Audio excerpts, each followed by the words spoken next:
Hello, my name is Gerlinde Hossain-Endl, and I would like to share a tribute to our dear friend, Tapu, Raju, or Pradhan, as we call him.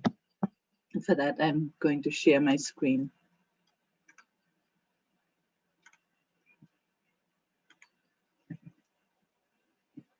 Tapu Raju Pradhan. I was introduced to him by his last name, Pradhan, as his friends called him endearingly. The children called him Tapu. He also tolerated Raju, which was short for Rajesh.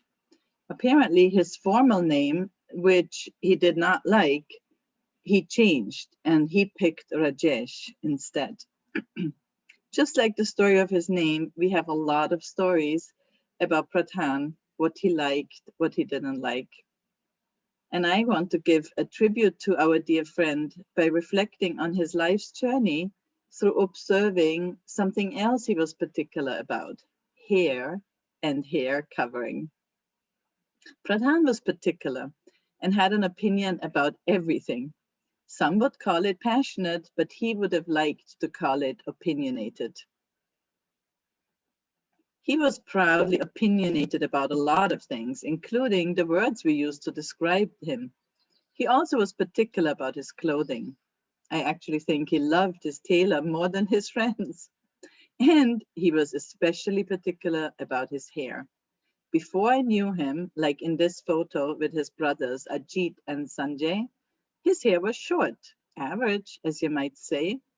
But Pradhan hated average, so he decided to stand out and he grew his hair.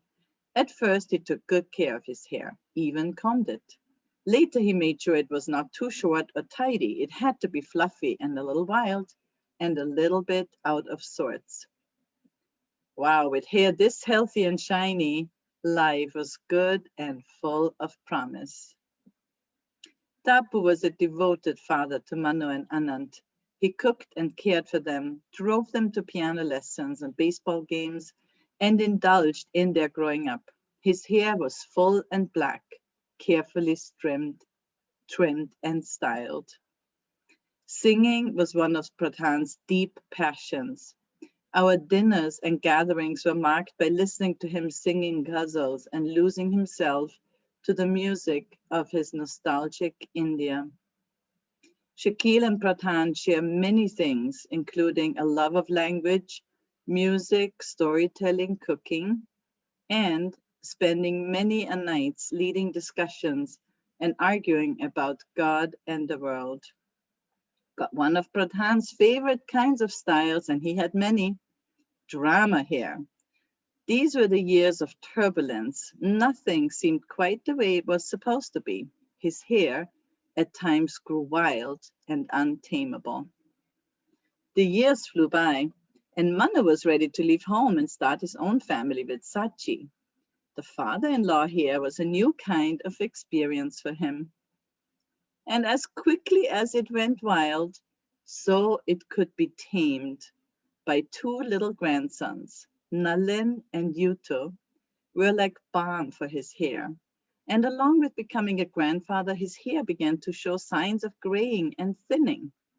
And as quickly as his hair went wild, Raju was very fond of his talented hairstylist, Geeta.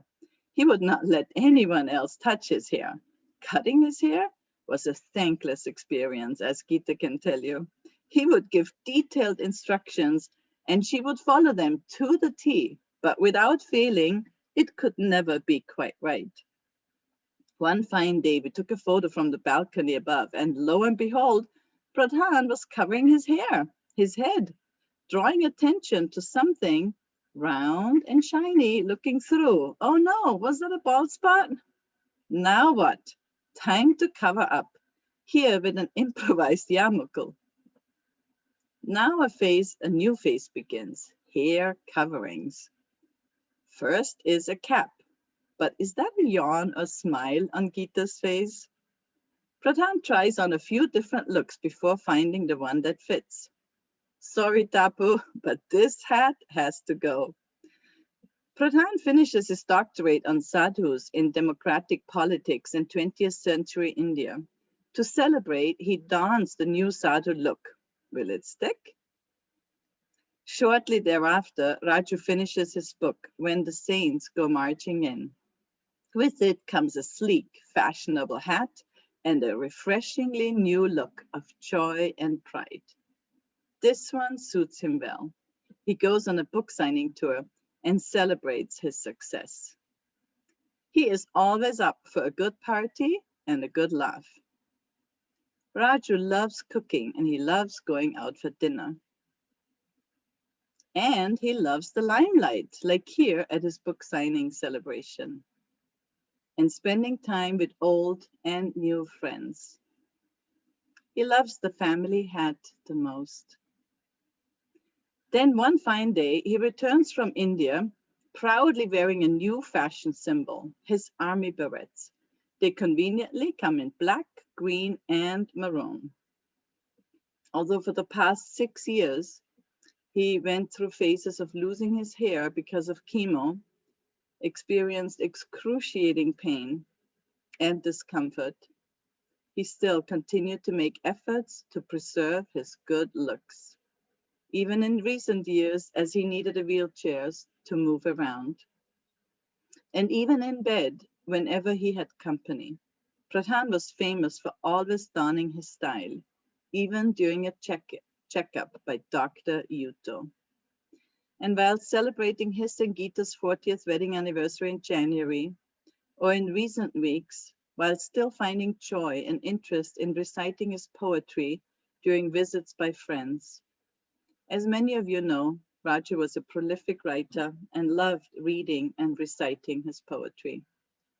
When he left us, he was blessed with a full set of beautiful hair in his distinguished style.